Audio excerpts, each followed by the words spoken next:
Hello guys, welcome back with me again in this channel. On today's video, I'm going to show you how to make your videos look a bit lagging by using this CapCut effect. So here I've already added a video and you can just go to effect, click on the video effect, find the lens category and then select the FPS lag effect. Okay, this one, click on that.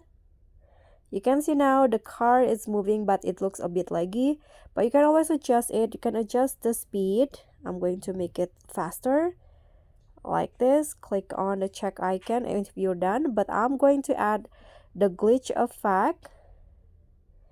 Here I'm going to add the snow glitch effect.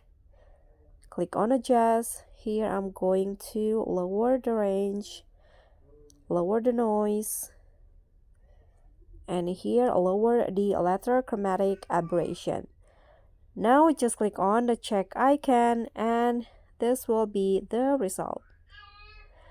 So that's all from me. Thank you so much for watching. Don't forget to like, comment, and subscribe. Also click on the thanks. Bye.